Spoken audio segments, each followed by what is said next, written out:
আজ তোমাদের সামনে অনেক দিন পরে একটা রান্নার ভিডিও নিয়ে এলাম আর নিজের ভয়েস দিয়ে ভয়েস ওভার করেই আমি ভিডিওটা করছি, কারণ এখন তো ফেসবুক অ্যান্ড ইউটিউব জানিয়ে দিয়েছে যে আমাদের ভয়েসগুলোকেই তোমাদেরকে শুনতে হবে, মানে নিজের অরিজিনাল ভয়েসটাই তোমাদেরকে শোনাতে হবে।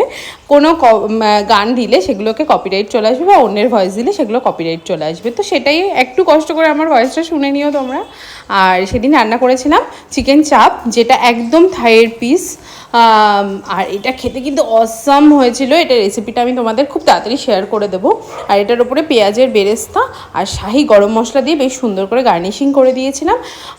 খেতে কিন্তু সত্যি বলবো অসাম হয়, মানে পোলট্রি মুরগি যারা খেতে ভালো না বাসো তারা কিন্তু এই আইটেমটা করলে চেটে পুটে বাড়ির সবাই খেয়ে নেবে, এইটুকু আমি একদম গ্যারেন্টি সহকারে তোমাদের বলতে পারি। তো চলো আজকের মতো ভিডিওটা এইটুকুই থাকছে। আমার ভিডিওগুলো তোমাদের ভালো লাগে একটু শেয়ার করো, একটু কমেন্ট করে যাও, একটা ছোট্ট কমেন্ট প্লিজ করে যাও, একটা ছোট্ট কমেন্ট।